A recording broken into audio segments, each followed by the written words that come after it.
Hello and welcome. It's good that you're here. Whatever your day held, whatever it asked of you, whatever it took, that's all behind you now. This is your time, a quiet space set aside just for rest. You don't need to do anything or think about anything or be anywhere other than exactly where you are. Just settle in, get comfortable, and let your body begin to soften. Tonight, we're going to take a gentle journey beneath the surface of a warm, tropical sea to a place where time moves slowly and everything is calm.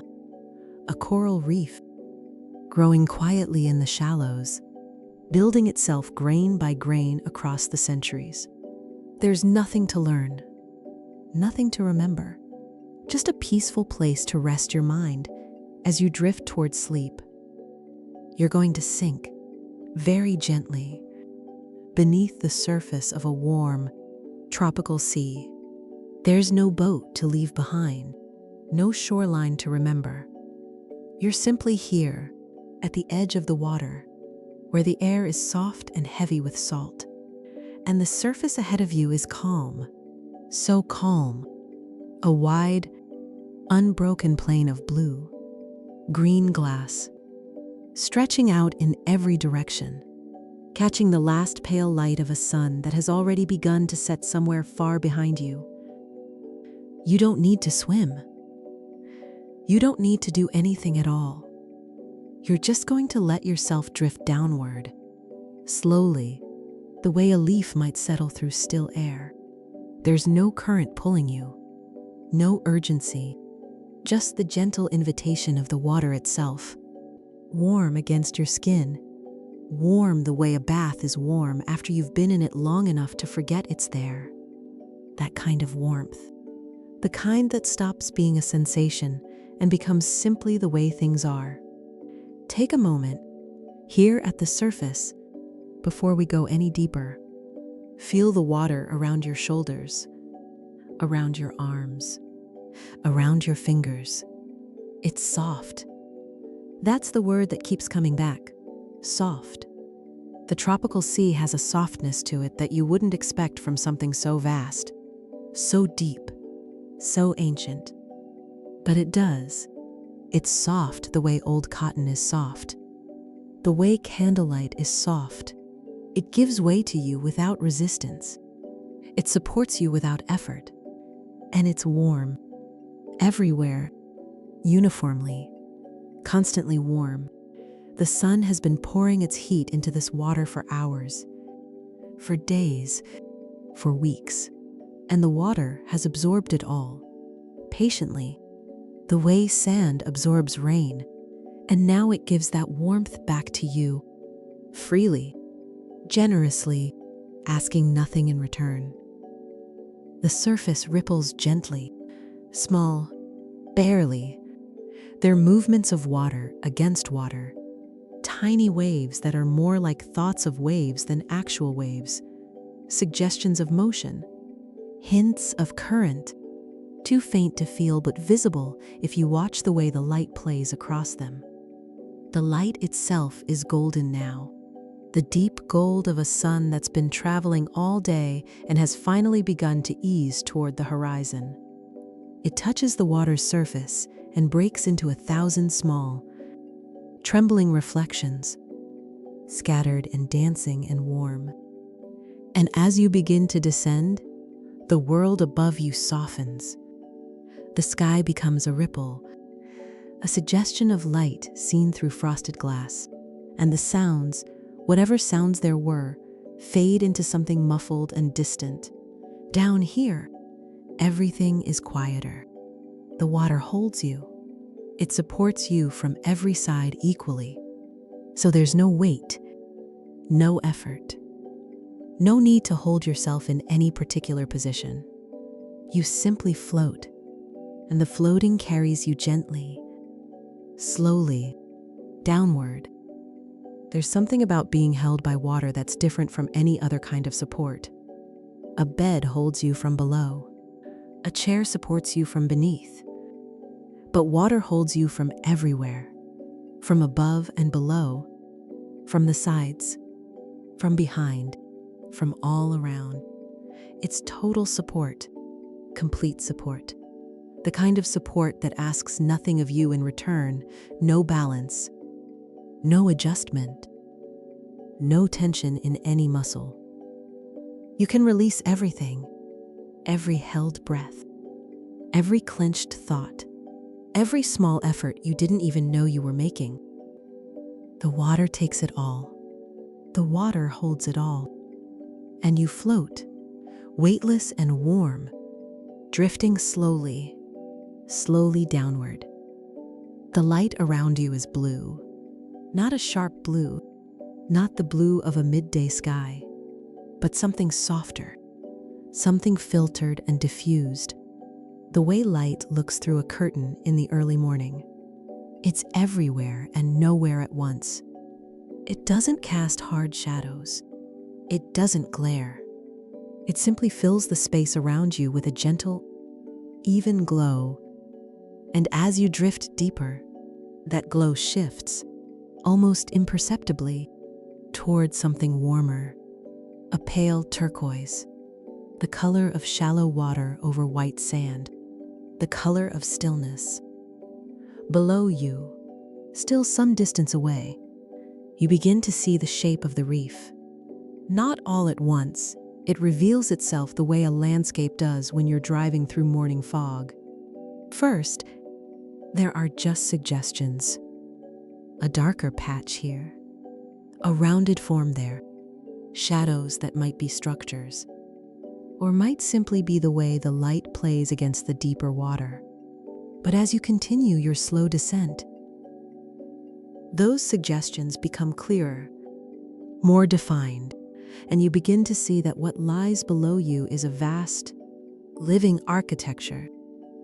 Something built not by hands, not by machines, but by time itself, by patience, by the quiet, steady accumulation of tiny, almost imperceptible acts of creation, repeated over and over, year after year, century after century.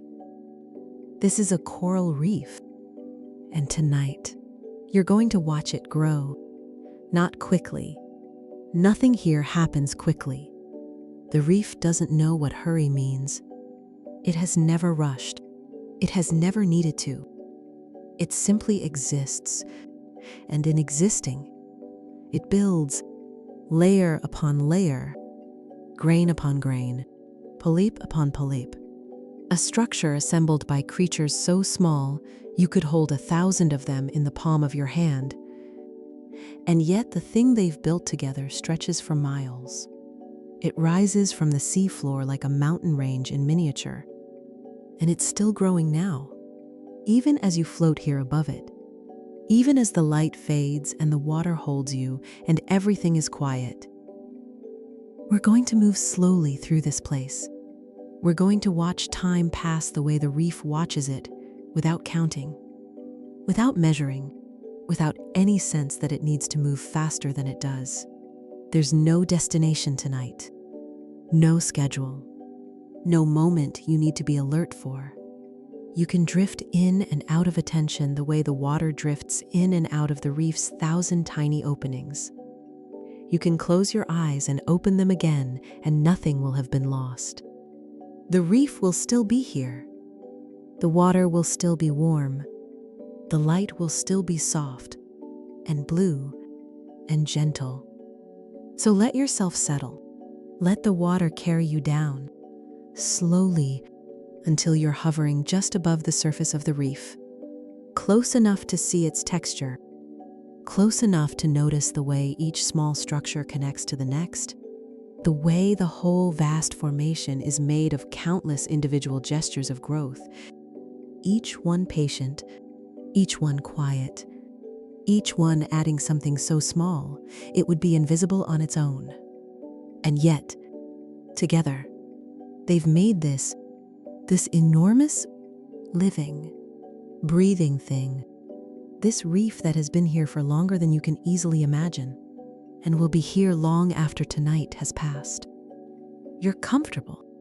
The water is warm. The light is gentle. And the reef stretches out before you. An entire world waiting to be observed at whatever pace feels right. There's no rush. There's never any rush here. Let's begin. You drift closer now, and the reef comes into clearer focus beneath you. But to understand what you're seeing, to really settle into this place, we need to go back. Not far, not with any urgency, just a gentle slide backward through time. The way you might flip back through the pages of a book you've been reading, not looking for anything in particular, just letting your eyes rest on whatever comes. Imagine the seafloor before the reef was here. Imagine bare rock, volcanic rock, perhaps, cooled and settled long ago, now lying quiet beneath the shallow water. It's not dramatic. This rock, it's not jagged or imposing. It's simply there, a surface, a foundation, smoothed by centuries of water moving gently over it, worn into soft contours by the patient, unhurried work of the sea. The rock is warm. The water above it is warm. The sunlight, filtered through a few meters of clear tropical ocean, reaches the rock's surface in pale, shifting patterns, dappled light. The kind of light you see on the bottom of a swimming pool on a still afternoon, trembling faintly, never quite holding still, but never moving fast enough to startle, just a gentle shimmer, a quiet dance of brightness on the warm, bare stone. And onto this stone, something small arrives. So small that if you weren't looking, really looking, with patience and attention, you might miss it entirely. A tiny larva, drifting down through the water column the way a mote of dust drifts through a sunbeam. It's a coral larva, a planula, no bigger than a grain of rice, translucent, almost invisible against the blue water. It has been drifting for days, perhaps weeks, carried by the faintest of currents. And now, by some gentle accident of movement and gravity, and the particular way the water flows over this particular stretch of rock, it comes to rest. It settles. That's the only word for it. It settles the way snow settles on a windowsill, quietly, without announcement. One moment it was drifting, and the next, it's here, resting against the warm stone surface, and something in its tiny body recognizes this place as suitable, as home. And so it attaches. A bond forms between the larva and the rock, a connection so delicate it would be invisible to the naked eye. Chemical signals, quiet and precise, pass between the living tissue and the mineral surface. The larva flattens itself against the stone. It begins to change, slowly, imperceptibly, from a drifting thing to a rooted thing, from a traveler to a settler, from a speck in the water to the very first brick in what will become an enormous, living edifice. This is how it begins, not with a grand event, not with a moment of drama or transformation, but with a settling, a small, quiet settling on a warm rock, in shallow water, beneath dappled sunlight, the most peaceful beginning imaginable. You watch, and time moves differently here. Days pass like breaths, weeks like slow exhalations. The tiny larva grows. It becomes a polyp, a single coral polyp, a soft, bodied creature no bigger than the tip of your smallest finger. It has a mouth, ringed by delicate tentacles, and a body shaped like a tiny cup. And at its base, where it meets the rock, it's doing something remarkable, though you wouldn't know it to look at it. It's building. from its own body, from the minerals dissolved in the warm seawater around it. The polyp is secreting calcium carbonate. Limestone, the same substance that makes up chalk cliffs and marble countertops. But here, it's being laid down in microscopic layers, atom by atom, molecule by molecule. The polyp is constructing a small cup of stone around itself, a corallite, its own tiny house, built from the sea itself, shaped by the quiet geometry of its own body. This takes time, not minutes or hours, but days and weeks. The limestone cup grows so slowly that watching it would be like watching a rock change shape. You wouldn't see it happen.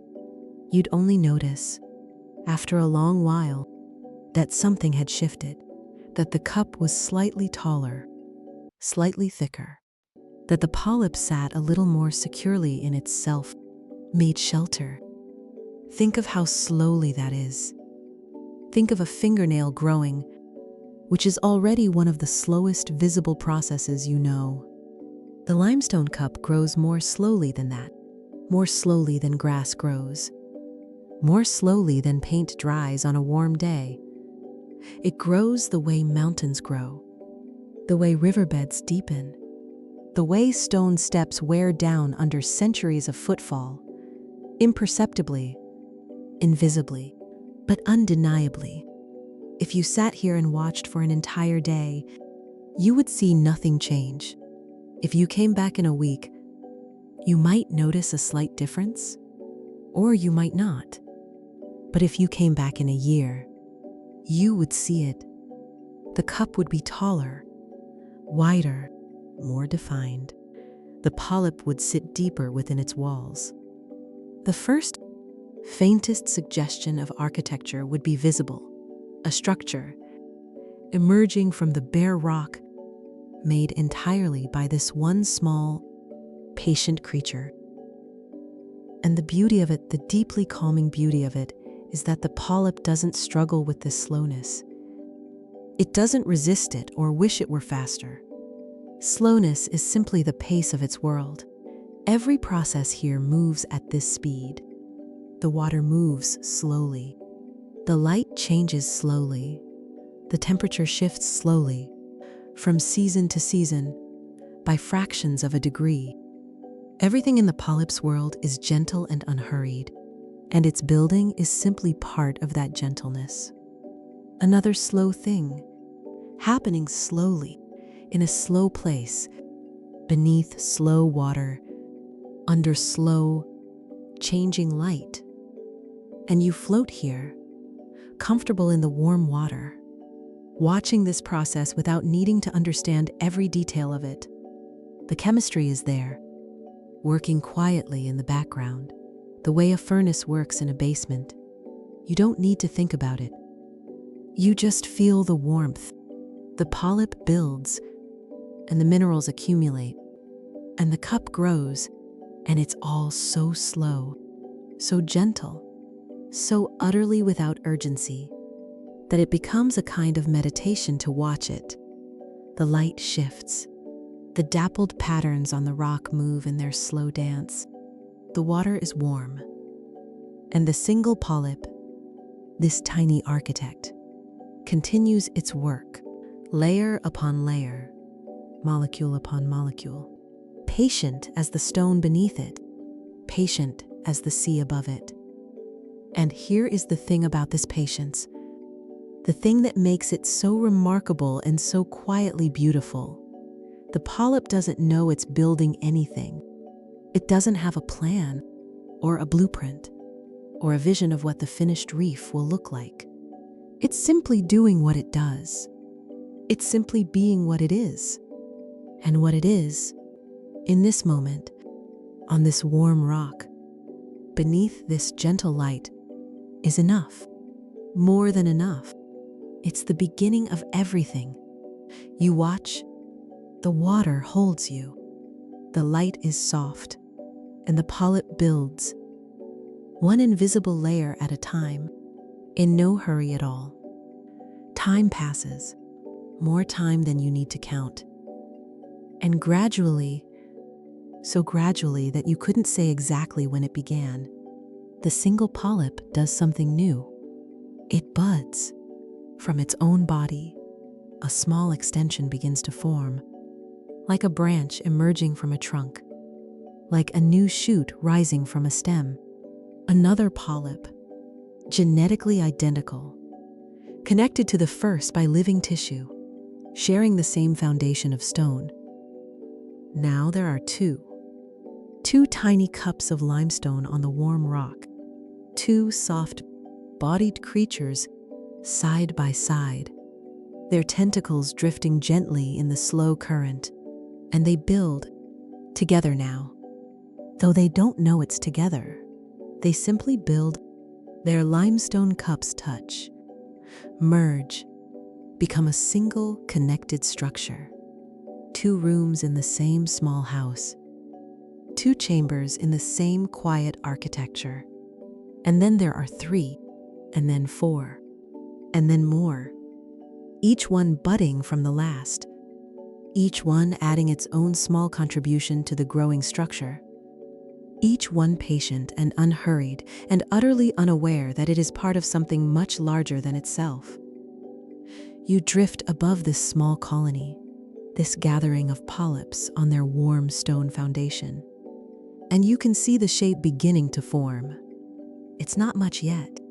A crust, perhaps, a pale, textured patch on the rock's surface, no bigger than your thumbnail. But it's there. It's real. It's the first visible sign that something is being built in this place. Something that will outlast any single polyp. Something that will grow and grow and grow for centuries. And all of it, every bit of it, started with one small settling. One tiny larva, coming to rest on a warm rock, in no hurry at all. Let's stay close for a while. Let's not move on just yet. There's something deeply calming about being here. At this scale, watching the quiet life of a single coral polyp. So let yourself drift a little closer. Let the water bring you gently down until you're hovering just above the colony, close enough that a single polyp fills your field of vision.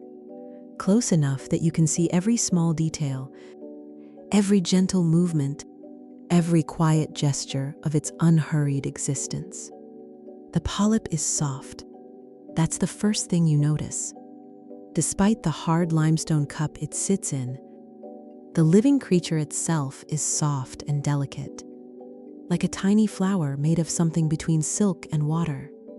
Its body is translucent. You can almost see through it, the way you can almost see through a thin curtain when the light is behind it.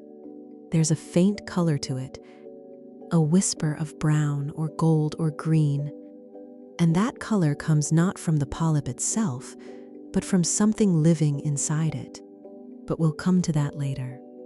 For now, just notice the softness, the delicacy, the way this tiny creature sits in its stone cup like a pearl in an oyster, precious and quiet and utterly at peace.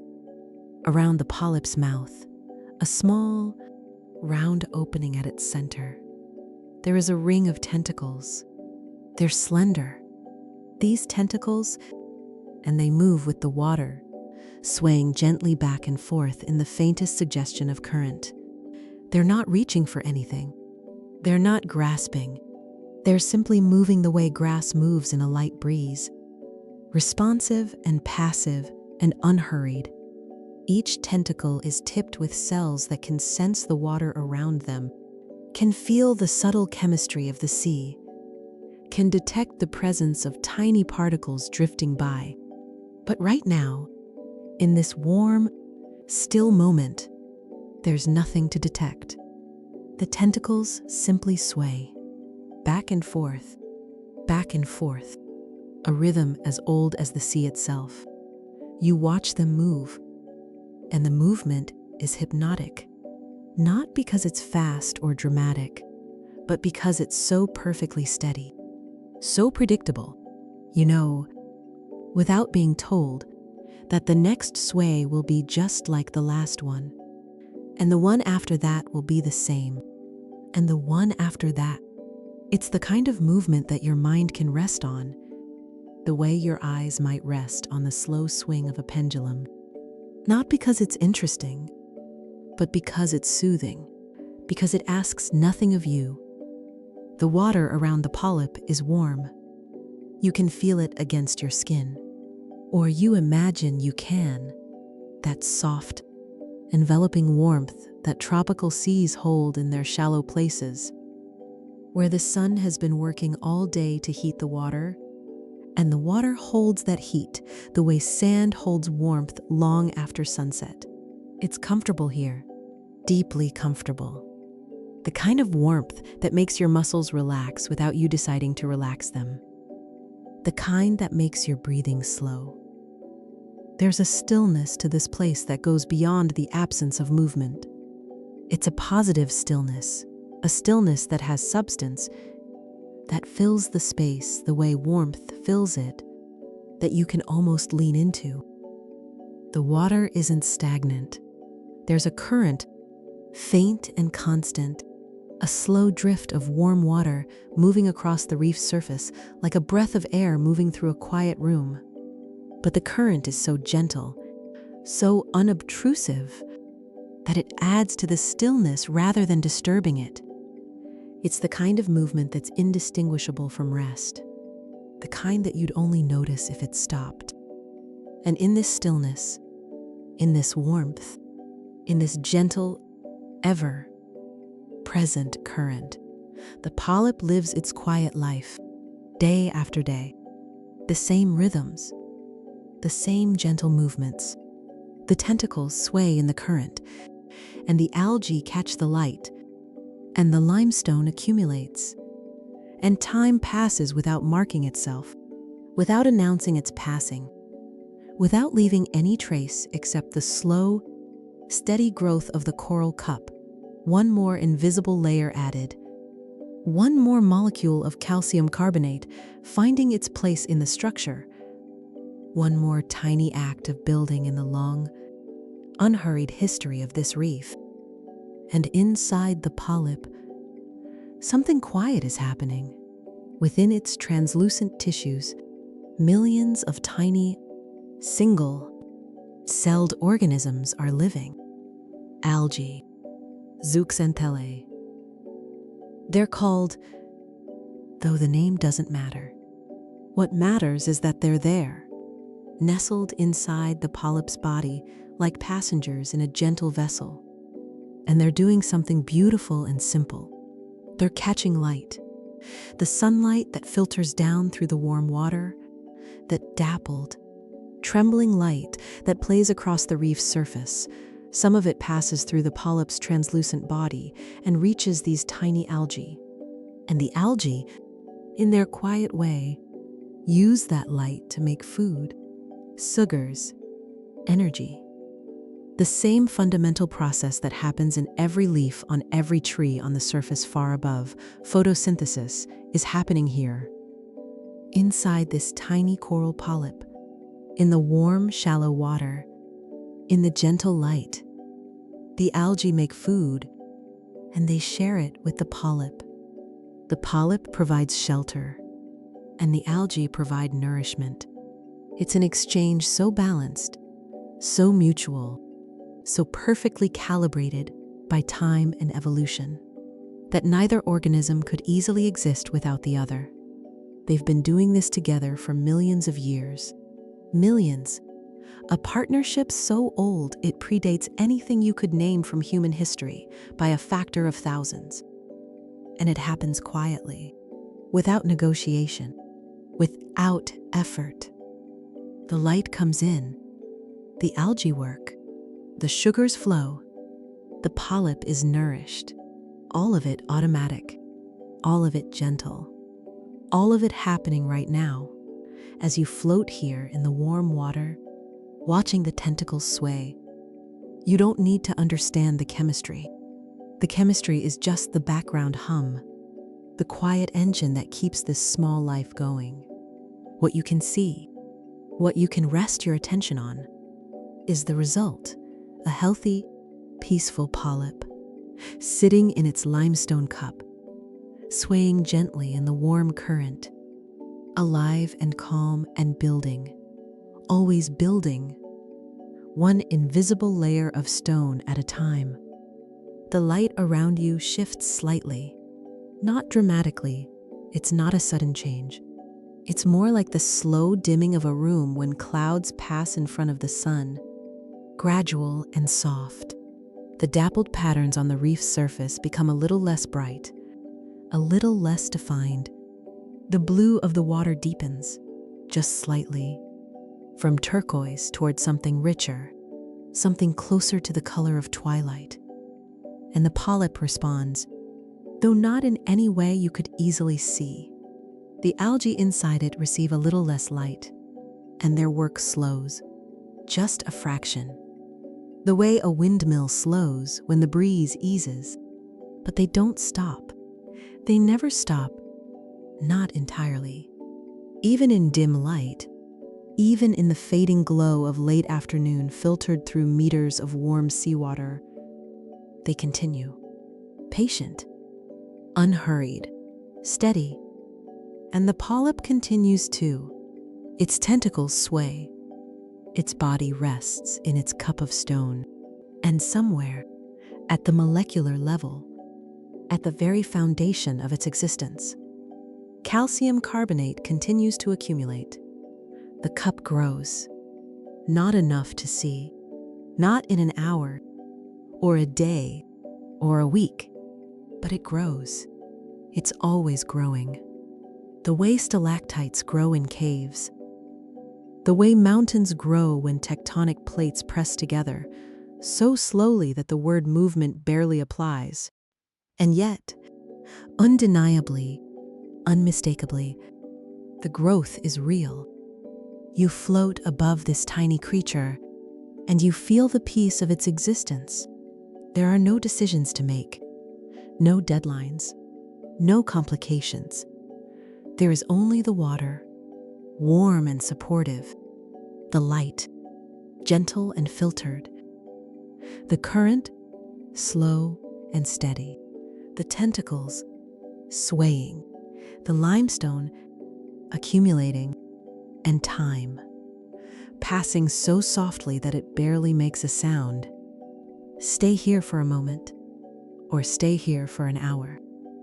It doesn't matter. The polyp will be here when you return your attention to it. It will be doing exactly what it's doing now, swaying, building, being, in no hurry at all. And if your mind wanders, if your thoughts drift away from this place, out into the warm water, up toward the fading light, off to some other quiet corner of your imagination, that's fine. That's perfectly fine. The polyp won't miss you. It doesn't need your attention. It will simply continue, as it has always continued, doing its small, quiet work in the warm, shallow sea. And when your thoughts drift back, if they drift back, it will still be here, still swaying, still building, still at peace. This is what patience looks like. When patience has no end and no beginning, this is what building looks like. When building has no deadline and no blueprint, this is what life looks like. When life is measured not in years or decades, but in the slow, steady accumulation of mineral and light and warmth, layer upon layer, molecule upon molecule, breath upon breath.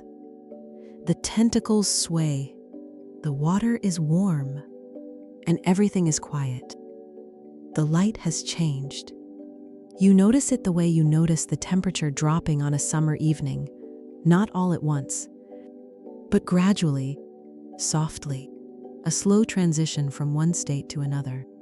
The bright, dappled sunlight that played across the reef's surface earlier has faded, and in its place, there's something cooler, something silvery, moonlight, It filters down through the water differently than sunlight does. Where sunlight was warm and golden, broken into dancing coins of brightness by the surface ripples, moonlight is even and pale, a soft luminescence that seems to come from everywhere at once. It doesn't create patterns on the reef. It doesn't shimmer or dance. It simply glows, faintly, the way a pearl glows when you hold it up to a lamp from within, or so it seems. The water around you has taken on a deeper blue, a blue that's almost violet in places, and the shapes of the reef below you are softer now, less defined, their edges blurred by the dim, gentle light. And the reef is different at night.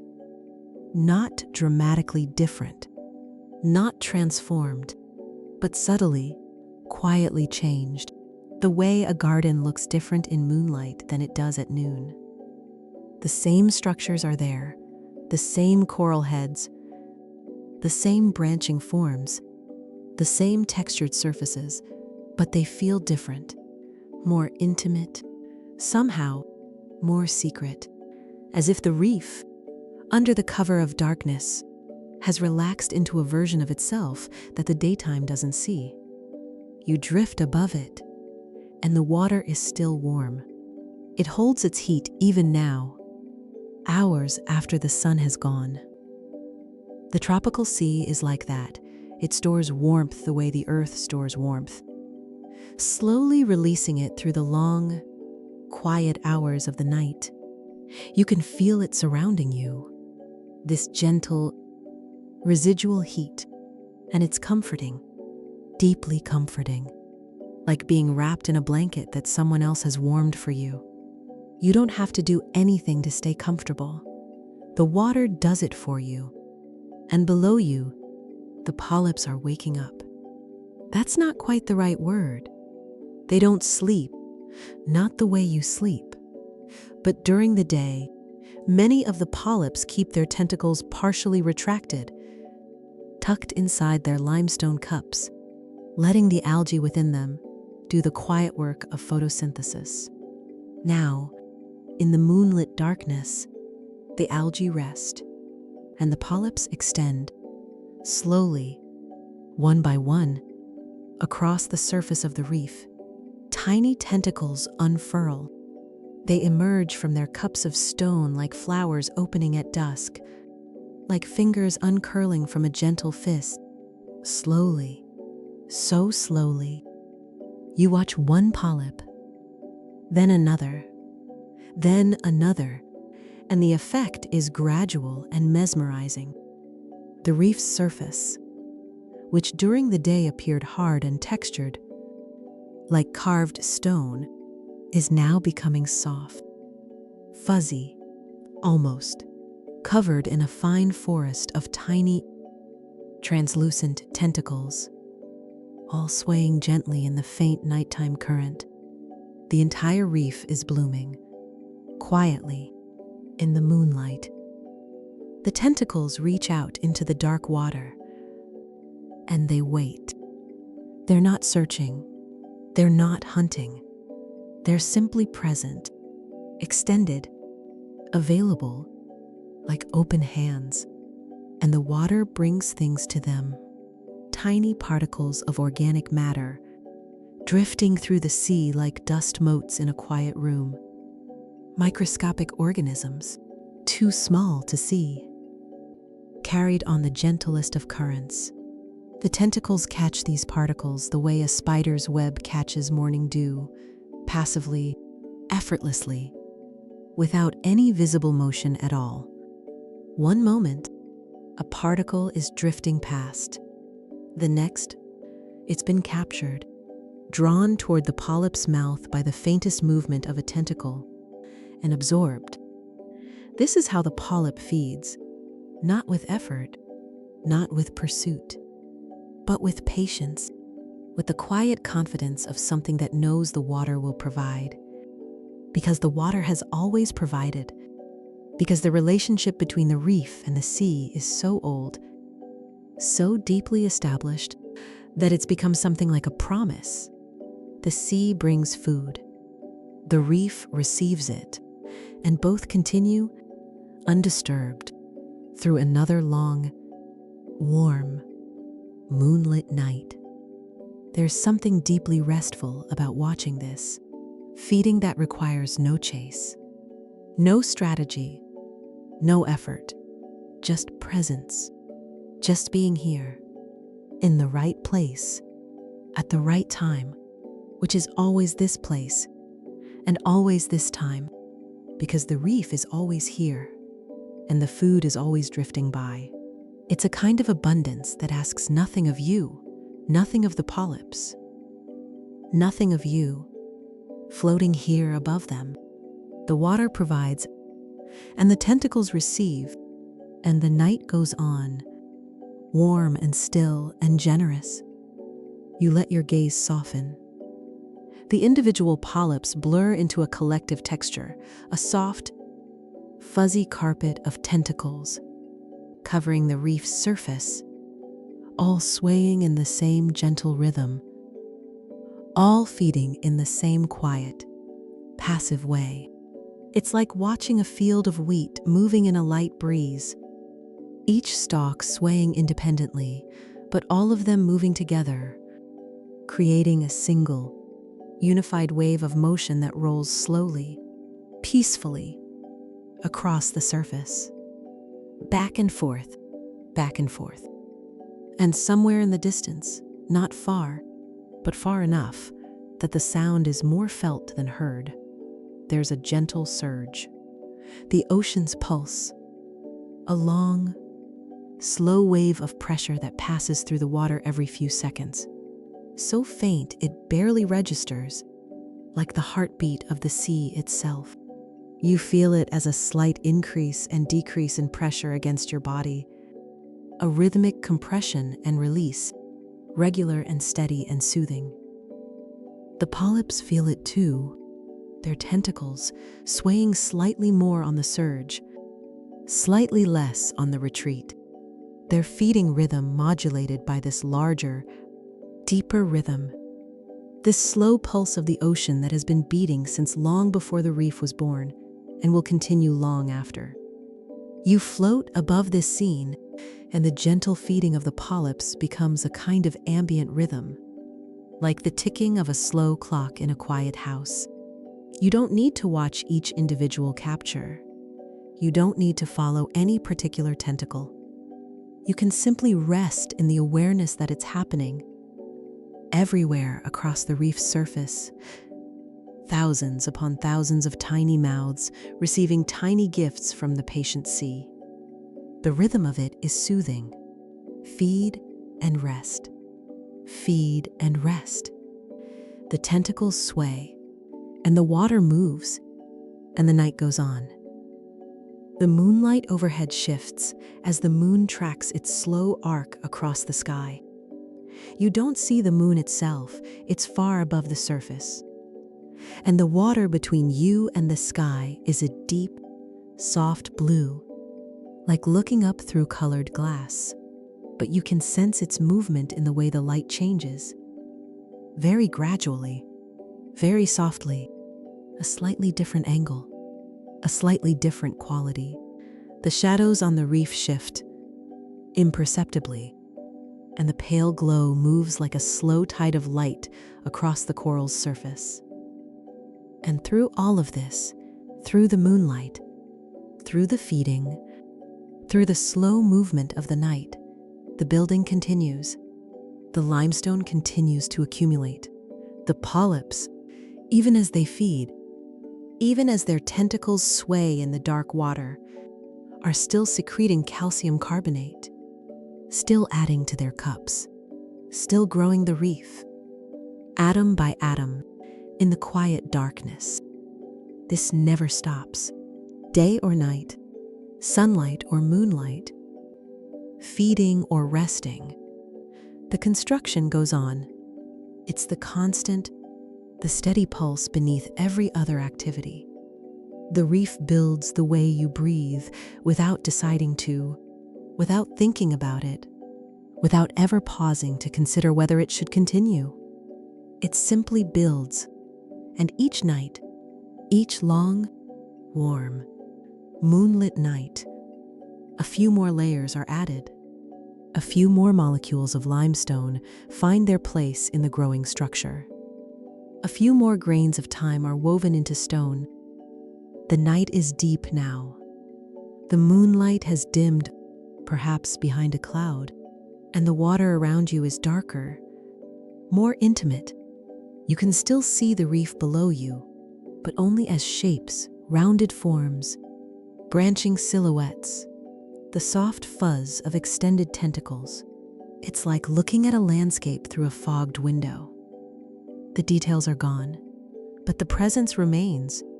The reef is there. You can feel it, even if you can't see every part of it. It's solid and warm and alive and patient, and you're comfortable. The water holds you. The darkness is gentle, not threatening. There are no sudden sounds, no unexpected movements, just the slow sway of tentacles, the faint glow of moonlight through deep water, and the endless, peaceful work of building that goes on and on and on. Through every night, through every season, through years and decades and centuries, let the darkness hold you. Let the reef's nighttime rhythm become your rhythm. Feed and rest, sway and settle, build and be. There's nothing else required, nothing else needed. Just this. Just the warm water, the gentle moonlight, the quiet reef, and the long, unhurried passage of time. And if you listen, not with your ears, but with your body, with your skin, with the part of you that senses vibration and pressure, and the faintest movements of water against water, you can hear the reef. Not a sound, exactly, more like a hum, a collective vibration, produced by thousands of tiny movements happening simultaneously, tentacles extending, particles being captured, calcium being deposited, water flowing through countless tiny channels in the reef structure. None of these things individually make a sound you could hear, but together, they create something, a presence, a feeling. The reef's version of a heartbeat, slow and steady and constant, pulsing through the warm water, through the darkness, through the long, quiet night. It's deeply soothing. This pulse, this hum, this sense of something vast and alive and peaceful, all around you, working quietly in the darkness, building quietly in the darkness, existing quietly in the darkness. You don't need to stay awake for it. You don't need to be alert. The reef's nighttime work will continue whether you're aware of it or not. It asks nothing of your attention. It simply is. The tentacles sway, the limestone grows, and the night goes on, and on, and on, warm and dark and still, until eventually, so gradually you'd never notice the moment it begins, the first faint suggestion of light appears overhead, a softening of the deepest darkness, a whisper of blue returning to the black water. But that's still hours away. For now, there is only the night, only the warmth, only the steady, patient building, only the reef, breathing in its slow way, in the gentle dark. Morning comes to the reef the way it comes to a deep sleeper. Gradually, gently, without alarm. The darkness thins. The deep blue of the water lightens. Shade by shade, from indigo to cobalt to something brighter, something touched with gold, and the light returns. Not all at once, not like a switch being flipped, but slowly, steadily, The way dawn always comes to the sea, a gradual brightening, a patient transition. The sun climbing into position somewhere far above the surface and sending its first, tentative rays down through the warm, clear water. The reef receives the light without comment. The polyps, which have been feeding through the night, slowly retract their tentacles. Not all of them, and not all at once. Some linger, still swaying in the gentle current, as if reluctant to end their nighttime work. Others pull back smoothly, tucking themselves into their limestone cups, settling in for the day. And inside their tissues, the algae stir. The zooxanthellae begin their quiet photosynthesis again, catching the new light, converting it into sugars, nourishing the polyp from within. The cycle resumes. It always resumes.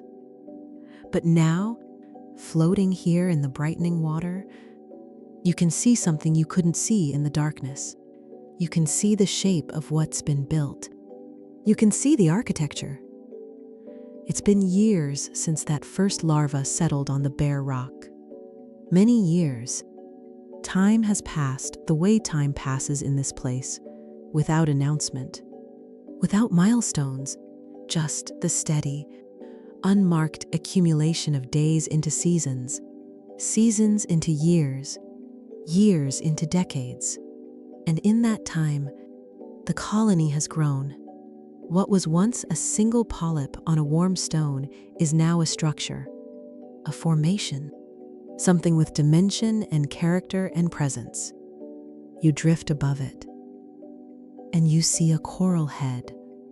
It's roughly circular, perhaps the size of a large dinner plate, though comparing it to things from the surface world feels strange down here, where scale is measured differently, where everything is both smaller and more significant than it seems. The surface of the coral head is covered in tiny, uniform cups, each one a polyp's home, each one a small chamber of limestone built grain by grain over years. They're arranged in patterns, these cups, radiating outward from the center of the colony like the cells of a honeycomb, or the seeds in a sunflower, or the spirals of a nautilus shell. There's a geometry here, a natural order, not imposed by any plan, but emerging from the simple rules of growth. Each polyp budding from the last, each one building its cup in the space available. And the cumulative effect is something beautiful, something ordered, something that looks, from a distance, almost intentional. But it's not intentional. It's just what happens when small things grow in patient, repetitive ways. Patterns emerge, structures arise, not because anyone designed them, but because the mathematics of growth, the physics of mineral deposition, the biology of budding and branching, all conspire to create order from simplicity. The reef is an architecture without an architect, a cathedral built by creatures that have never seen a cathedral. And it's beautiful in the way that all natural order is beautiful, effortlessly, inevitably, without trying. There's a word for this kind of beauty, though the word doesn't matter. What matters is the feeling of it, the sense that something is exactly right, exactly as it should be, without anyone having planned it. The spiral of a seashell, the branching of a river delta, the hexagonal cells of a honeycomb, the way frost forms on a window pane, each crystal following its own simple rules and yet producing something intricate, something lovely, something that could hang in a gallery and be admired for its composition. The coral reef has this quality, this rightness, this sense that form and function are the same thing, that the shape of the reef is simply the shape that growing takes when growing is done slowly, patiently, in warm water, over centuries. And it's endlessly varied, this architecture. No two coral heads are exactly alike. No two branching formations follow exactly the same path. Each one is shaped by the unique conditions of its particular location. The precise angle of light, the specific flow of the current, the subtle differences in water chemistry that exist from one spot on the reef to another. Differences so small, they'd be undetectable by any instrument, but large enough, over years and decades of growth, to produce visible, tangible differences in the coral's form. This one is a little rounder. That one reaches a little higher. This one has a slight lean, tilted toward the dominant current. That one has grown a thicker base, anchoring itself against the occasional swell. Each one is unique, and yet each one is unmistakably coral, unmistakably part of the same family of forms, the same slow, patient tradition of building. You let your gaze wander across the coral head, and you notice the texture. Up close, the surface is rough, grainy, each tiny cup visible as a separate structure, a separate chamber. But from a little farther away, the surface smooths out, becomes a single, coherent form. The individual polyps blending into a collective shape, the way individual brushstrokes blend into a painting when you step back. There's a ridge running along one edge of the coral head, where growth has been slightly faster, slightly more vigorous. Perhaps because the current brings a little more food to that side, or the light falls a little more directly. And on the opposite side, the growth is slower, more compact, hugging closer to the original rock surface. The coral head is not perfectly symmetrical. It's shaped by its environment, by the particular conditions of this exact spot, the angle of the light, the direction of the current, the contour of the rock beneath it. And this is part of what makes it so calming to observe. There's no perfection here, no striving for an ideal form. The coral simply grows in whatever direction growth is possible, responding to the gentle pressures of its surroundings the way water responds to the shape of a riverbed, flowing around obstacles, filling available spaces, finding the path of least resistance. And the result is something organic and real and alive, something that looks exactly the way it should look, because it couldn't look any other way. You drift a little higher, and now you can see beyond the single coral head. You can see that it's not alone. Nearby, other colonies have established themselves. Some are the same species, rounded heads of similar size and texture, growing in the same patient, predictable way. Others are different. There are branching corals, their forms reaching upward like tiny, delicate trees, each branch dividing and dividing again into finer and finer extensions. There are plate corals, growing outward in broad, flat shelves, stacking on top of one another like pages in an enormous book. There are encrusting corals, spreading across the rock surface in thin, textured sheets, filling in the spaces between the larger formations. Each type grows at its own pace. The branching corals are a little faster. They extend their branches by a few centimeters each year, reaching up into the water column, competing gently for light and current. The massive coral heads are slower, growing perhaps a centimeter or two per year, but building dense, solid structures that will endure for centuries. The plate corals find their own compromise, spreading outward rather than upward, maximizing their surface area to catch the light. And together, all of these different forms, all of these different growth strategies create something complex and layered and rich. The reef is not a single thing.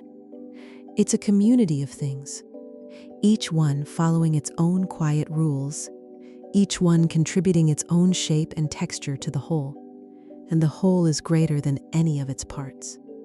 The whole is a landscape, an ecosystem, a world unto itself, growing and changing and building with a patience that defies anything you've ever known. You float above this growing world, and the sunlight is full now, streaming down through the clear water, illuminating every surface, every texture, every color. The coral heads glow in shades of brown and gold.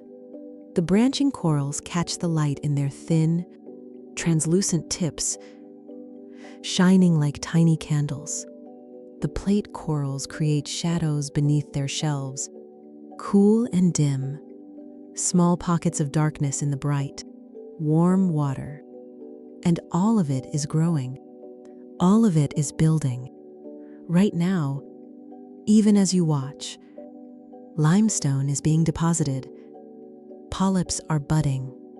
Branches are extending, fractions of a millimeter at a time. You can't see it happening. You will never see it happening. But it's there. This constant, invisible construction, this endless, patient accumulation. And it's the most peaceful thing in the world to know that it's happening, and to know that it will continue happening long after you've drifted on to the next part of your journey. The reef builds, slowly, beautifully, without any hurry at all. As you drift along the reef surface, carried by the gentlest of currents, you become aware that the coral is not alone. It has never been alone.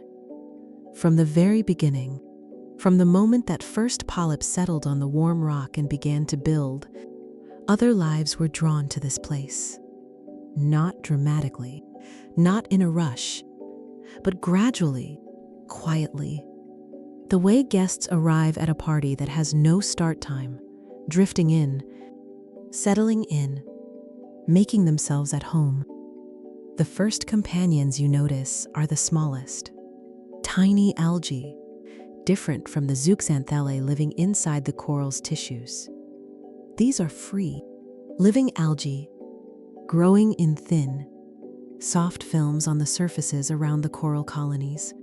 They're green, mostly, though some are red, some are brown, and they give the reef a layer of subtle color. Like moss on a garden wall, they grow in patches, these algae, filling in the spaces between coral heads, softening the hard edges of the limestone, adding a layer of living texture to the reef's surface. They're so quiet, so unobtrusive, that you might not even notice them if you weren't looking. But they're there, and they've been there for a long time, growing and photosynthesizing and adding their own small contribution to the life of this place. You drift on, and now you see something moving. A fish, a small one, no longer than your finger, with a body that's almost transparent except for a faint stripe of blue along its side. It hovers near a branching coral, its fins working with a steady, gentle motion, holding its position in the water the way you might stand in one spot on a windy day. Small, constant adjustments, effortless once you find the rhythm. The fish isn't going anywhere. It's simply here, occupying its small corner of the reef, existing in the warm water with the same unhurried calm as everything else around it. There are other fish nearby. You see them as you let your gaze soften, as you stop looking for specific things and simply let the reef reveal itself to you.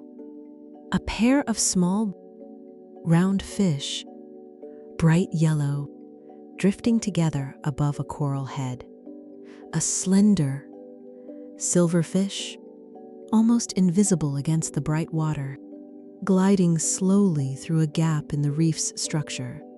A group of tiny, identical fish, moving as one, turning and pausing, and turning again in a loose, unhurried formation. like a murmuration of starlings slowed down to a fraction of its speed. None of them are in a hurry. That's what strikes you. Nothing on this reef is in a hurry. The fish move, but they move slowly, deliberately, with a kind of measured grace that suggests they have nowhere in particular to be. They drift between the coral heads. They pause. They drift on. They find a spot of shade beneath a plate coral and hover there for a while, then move on to the next spot of shade, the next quiet corner. Their movements are part of the reef's rhythm, as much as the swaying of the coral tentacles, as much as the slow deposition of limestone. There's a kind of choreography to it, though no one is choreographing. The yellow fish move one way, and the silverfish moves another, and the group of tiny identical fish shifts and turns in their loose formation, and none of them interfere with one another.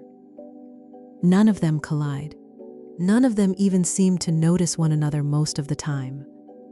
They inhabit the same space, but different layers of it, different corners, different rhythms, like people in a large, quiet library, each absorbed in their own activity, each occupying their own small world within the larger world, peaceful in their separateness and their togetherness at once.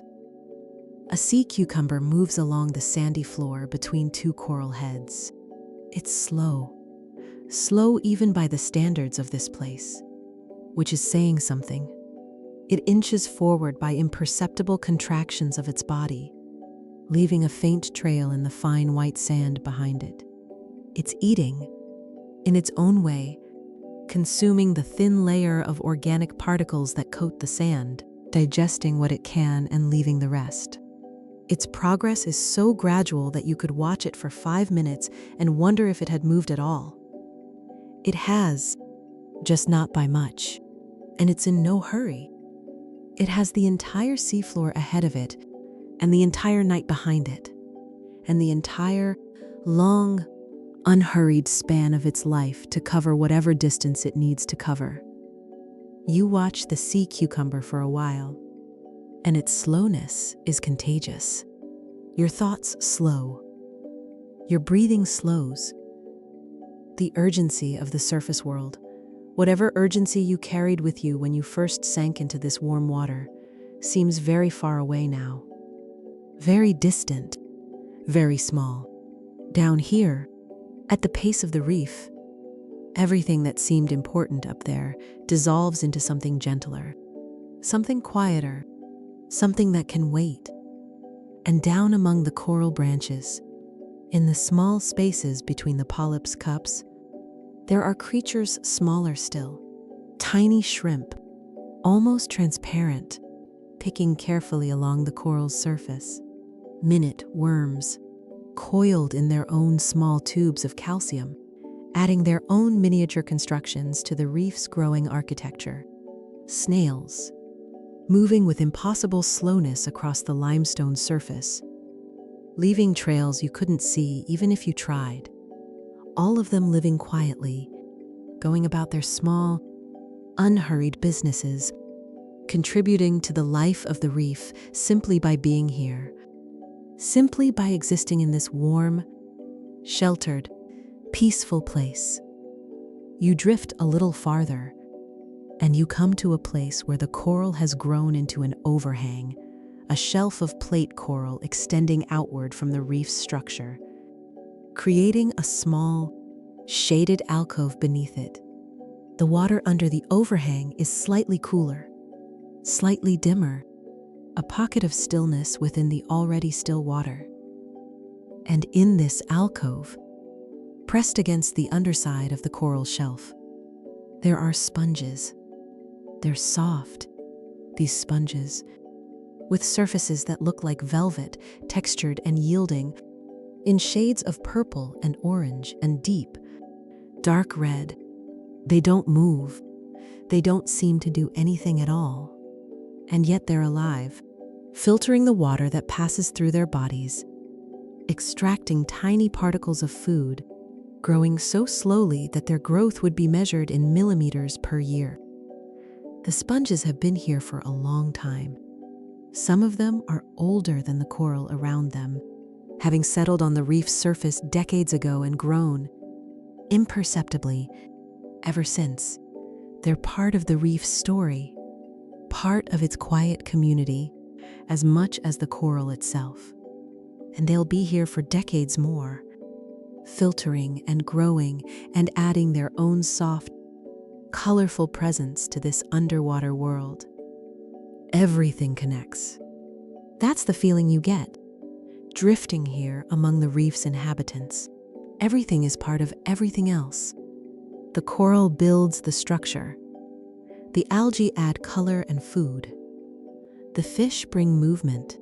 The sponges filter the water. The tiny shrimp and worms and snails fill in the gaps, occupy the spaces, contribute their own small acts of living to the whole. And the whole is more than any one of them, more than all of them put together, because the whole includes the relationships between them. The quiet exchanges of food and shelter and space that happen continuously, invisibly, without negotiation or conflict. Just the natural, peaceful coexistence of creatures that have been sharing this place for longer than anyone can easily imagine. You don't need to understand every connection. You don't need to trace every relationship. You just need to feel it. The sense that you're floating above a living community, a place where every organism has found its spot, its rhythm, its quiet role, and where the cumulative effect of all those small, individual lives is something vast and beautiful and enduring. The water is warm. The light is soft. The fish drift. The coral grows. And the reef, this enormous, patient, living thing, continues to build itself, one tiny contribution at a time, from every creature that calls it home. You drift on, slowly, without direction, without destination, letting the current carry you where it will. There's more to see. There's always more to see, but there's no rush. The reef isn't going anywhere. Neither are its companions. Neither are you. Now let yourself drift upward. Just a little. Not far. Just enough to see the reef from a slightly wider perspective. The way you might step back from a painting to see the whole canvas instead of individual brushstrokes. And as you rise, the reef spreads out below you, wider than you realized, more complex, more layered, a landscape that stretches in every direction across the warm, shallow seafloor. And let time change. Not suddenly. There's nothing sudden here. But let it stretch. Let the days begin to move faster, the way they do in a dream, where a whole season can pass in the space between one thought and the next. You're not losing time. You're not missing anything. You're simply watching from a different vantage point. A vantage point where years pass like breaths, where decades are the length of slow exhalations, where centuries unfold with the gentle, unhurried pace of a long, warm afternoon. Watch the reef grow. The coral heads that were the size of dinner plates are expanding, year by year, centimeter by centimeter. They're the size of beach balls now, then the size of boulders. Their surfaces are covered in the same tiny, repetitive cups, thousands of them now, tens of thousands. Each one a polyp's home. Each one built grain by grain from the minerals of the sea. The patterns on their surfaces are beautiful, radiating outward in concentric rings, like the growth rings of a tree. Each ring representing a year of patient, steady building. The branching corals have grown too. Their branches, once short and sparse, now form dense thickets, underwater gardens of delicate, interlocking fingers reaching upward into the light. They've branched and branched again, each division creating new surface area, new space for polyps, new opportunities for growth. From a distance, they look like small, intricate trees, their canopies catching the sunlight, their bases shaded and cool. The plate corals have stacked and spread, layer upon layer, shelf upon shelf. They've built structures that look like enormous, natural staircases, each step a broad, flat expanse of living coral. Each gap between steps a shaded corridor where fish drift and sponges grow. Some of the plate corals have grown so large that their edges have begun to curl downward, unable to support their own weight, creating gentle, undulating forms that ripple across the reef's surface like frozen waves. And the spaces between the corals, the gaps, the channels, the small valleys and ravines have filled with life. Soft corals now grow alongside the hard corals, their flexible bodies swaying in the current like underwater willows, adding movement and color to the scene. Sea fans spread their flat, lace-like forms perpendicular to the current, catching tiny particles of food with their intricate mesh. Anemones cluster in sheltered spots, their tentacles drifting lazily, their bodies a deep, rich red or vivid green. The reef is becoming something, not just a collection of colonies, but a structure, a three-dimensional world with heights and depths, overhangs and tunnels, open spaces and sheltered nooks. It has topography now. It has geography. If you were to fly over it, and in a way, you are floating here above it in the warm water, you would see ridges and valleys, plateaus and cliffs, all made entirely of living coral and the limestone skeletons of corals past. Because that's the thing about a reef. It's built not only by the living, but by the dead. When a polyp dies, its limestone cup remains. The structure it built endures, and new polyps grow on top of it, adding their own layers, their own contributions, building on the foundation of everything that came before. Layer upon layer, generation upon generation. The reef grows upward, toward the light, toward the surface, and it grows outward, spreading across the seafloor, claiming new territory with the slow, inevitable patience of something that has all the time in the world. Because it does. It has all the time in the world. Let more time pass. Let a century go by. The reef is taller now. What was once a thin crust on bare rock is now a wall of coral, meters thick, rising from the seafloor toward the surface. Its oldest layers, deep at the base, are solid stone, the compressed, cemented remains of countless generations of polyps, their individual cups no longer distinguishable, merged into a single mass of ancient limestone. And on top of this foundation, the living coral continues to grow, fresh, vibrant, colorful, extending the reef upward at its own unhurried pace. The reef has seen storms. You don't need to see them. They've come and gone, as storms do, breaking a few branches, toppling a coral head or two, sending clouds of sediment swirling through the water for a few days. And then the water cleared, and the sediment settled, and the reef repaired itself. New polyps grew over the broken surfaces. New branches extended from the stumps of old ones. The damage healed, slowly, the way all things heal here, without urgency, without drama, just the patient, steady work of growth resuming where it left off. This is what resilience looks like at the pace of a reef. Not a dramatic comeback, not a sudden recovery, just the continuation of what was already happening.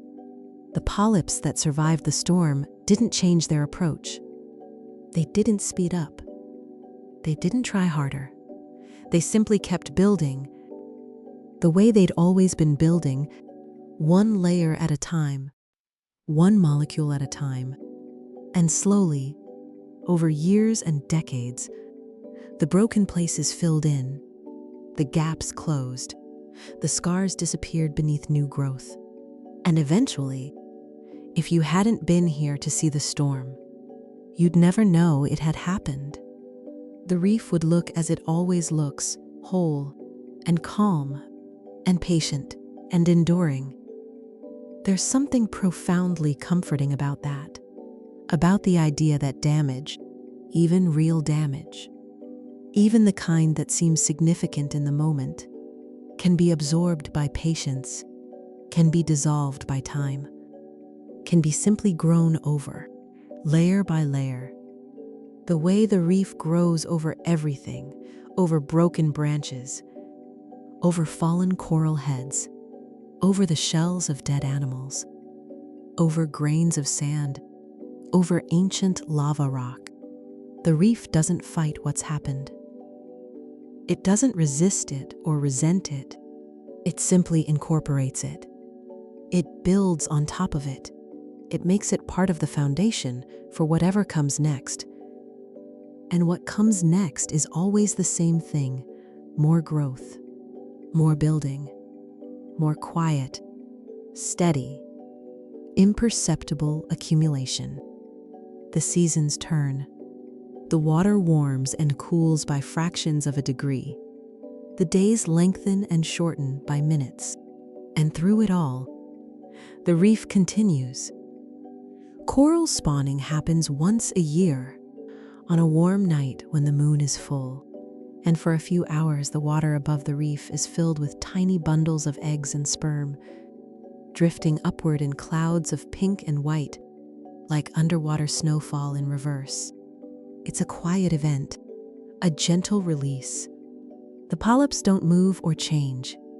They simply release their bundles into the current, and the current carries them away, spreading them across the warm sea, offering them to other reefs, to bare rocks, to new places where, perhaps, a single larva might settle and a new reef might begin its centuries-long journey of building. Another century passes, and another. The reef is enormous now. It stretches for hundreds of meters, a vast, living wall of coral and limestone, teeming with fish and sponges and algae and 1,000 other forms of life, all intertwined, all interdependent, all part of this slow, magnificent accumulation of time and mineral and living tissue. And from here, from this vantage point above the centuries, you can see the layers. Not with your eyes, the layers are buried deep within the reef's structure, hidden beneath the living surface. But you can sense them. You can feel the depth of this place. The way you can feel the depth of an old forest just by standing in it. The way the age of a cathedral is present in its stones, even if you can't read the dates carved into them. The reef has layers the way the earth has layers, each one representing a period of time, a generation of builders, a chapter in a story that has been unfolding for longer than any human civilization has existed. At the very bottom, compressed and cemented and ancient, lies the limestone laid down by the first polyps, the ones that settled on the warm, bare rock all those centuries ago. Their individual cups are gone, merged and dissolved and recrystallized into solid stone, but their contribution remains.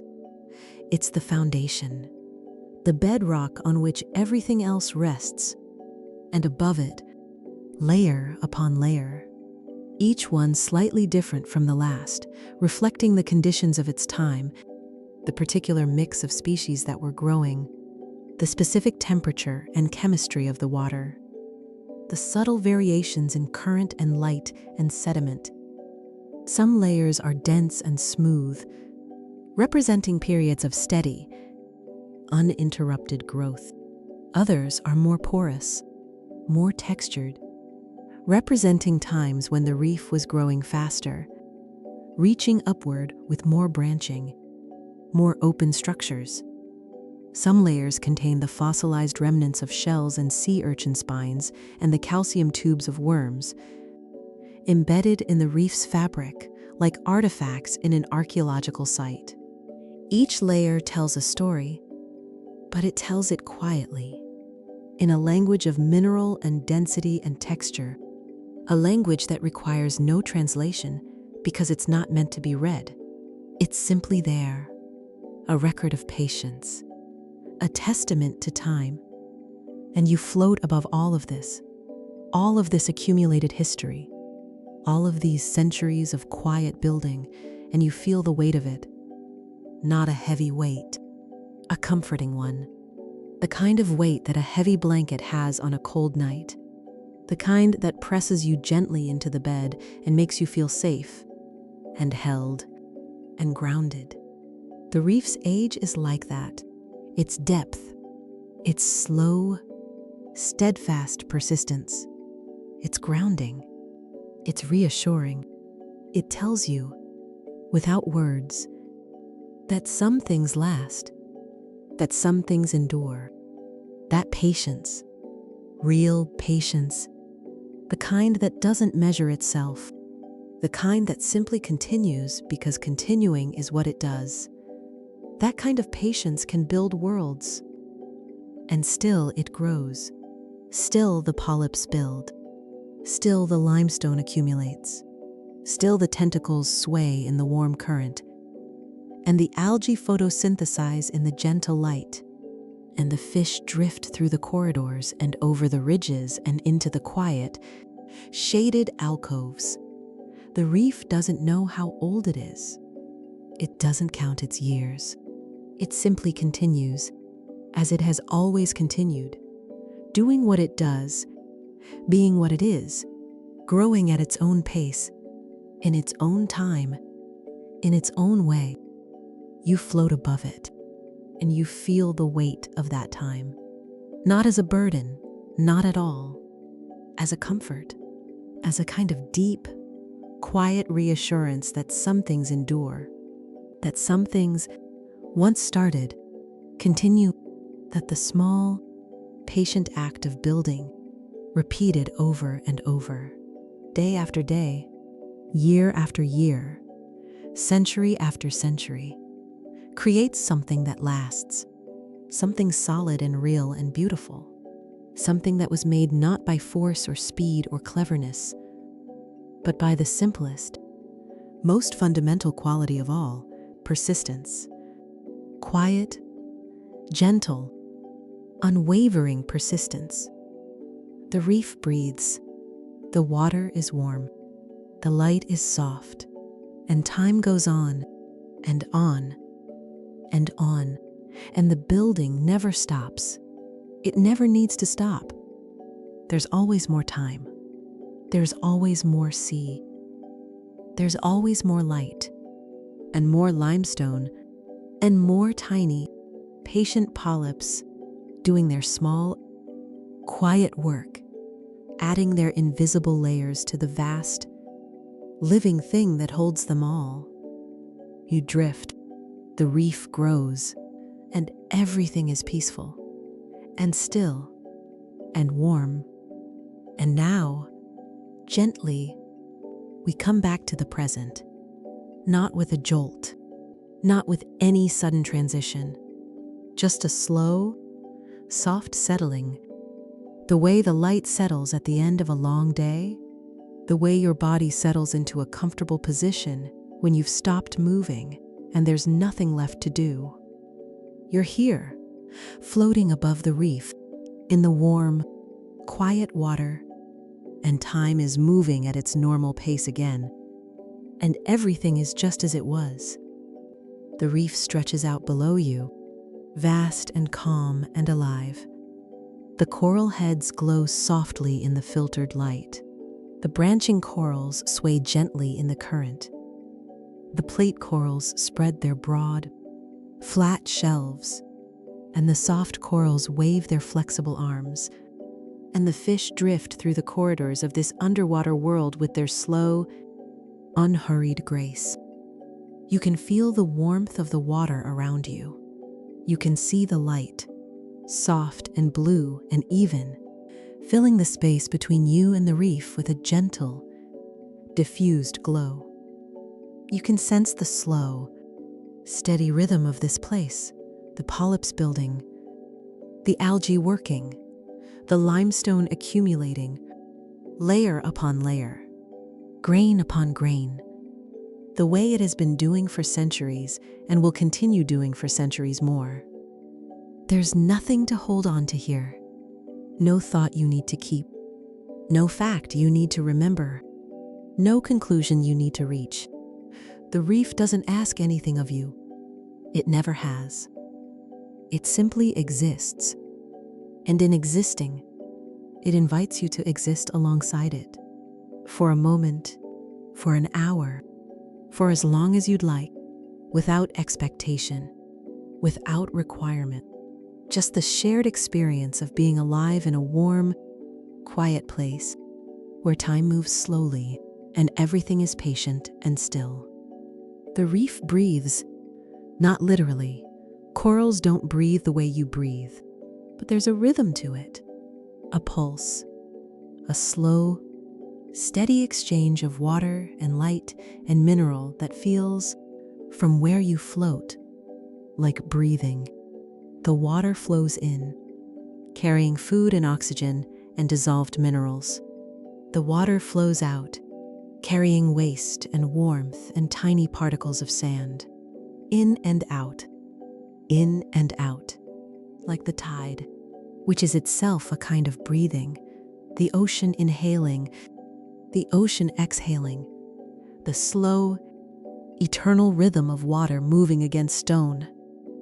And you can match your own breathing to this rhythm, if you like, not because you need to, not because it will do anything in particular, but because it's pleasant, because it's calming, because there's something deeply soothing about breathing in time with something vast and ancient and alive, something that has been breathing in its own way for longer than you can easily imagine.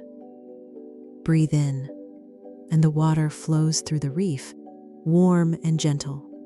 Breathe out, and the water recedes, carrying with it the quiet work of the day. Breathe in, and the polyps sway, and the fish drift, and the light plays softly on the coral's surface. Breathe out, and everything settles. Everything stills. Everything rests. Breathe in. The warm water moves around you, through you, as if you and the water were the same thing, as if you were dissolved in it, held by it, part of it. There's no boundary between you and the sea, no edge where you end and the water begins, just warmth everywhere, and the slow, gentle rhythm of the reef below you, building and building and building. Breathe out, and the world contracts, just slightly, just enough to feel cozy, to feel held. The reef is still there, still warm, still glowing with its soft, filtered light.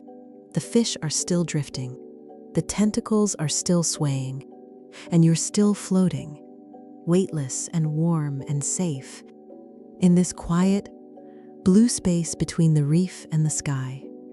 Breathe in, and nothing changes. Nothing needs to change. This breath is the same as the last breath, and the next breath will be the same as this one. That's the comfort of it. That's the deep, quiet comfort of a place where everything is steady and predictable and gentle, where each moment is just like the one before and the one after, where repetition is not monotony but peace, where sameness is not boredom but rest. You're comfortable. The water holds you. The reef is below you, solid and warm and alive. And above you, the surface of the sea is a distant shimmer, a ripple of light far overhead. And between the two, between the reef and the sky, there is only this warm, quiet, blue space, this peaceful suspension, this gentle, unhurried moment that stretches and stretches and has no need to end. The reef was here before you arrived. It will be here long after you drift away. It will continue to build, continue to grow, continue to add its patient layers of limestone to the structure that has been growing for centuries. The polyps will bud, and the algae will photosynthesize, and the fish will drift through the corridors, and the sponges will filter the water, and the moon will rise and set and rise again, and through it all, the reef will breathe, in and out, in and out. And now, if you'd like, you can let yourself drift a little higher. Not away from the reef. You're never really away from the reef. Not entirely, but higher, into the softer, warmer water, where the light is a little brighter, a little more diffused, where the details of the reef below you blur into a single, gentle shape, a dark, warm presence beneath you, familiar and comforting, like the shadow of a hill seen from a distance, like the shape of a sleeping animal, like the curve of the earth itself, patient and enduring and still. The water carries you, the light holds you, and the reef, this enormous, living, breathing thing, this monument to patience and persistence and the quiet power of small things done over and over and over again, continues its work below you, building, growing, being, in no hurry at all. And the journey continues. It always continues. The reef grows, and the water warms, and the light filters down, and the polyps sway, and the limestone accumulates, and time passes, and nothing is urgent, and nothing is demanding, and everything is peaceful, and warm, and still. You drift. The reef grows.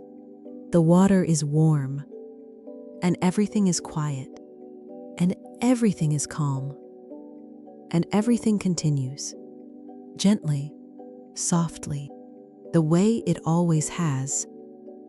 The reef breathes, and so do you.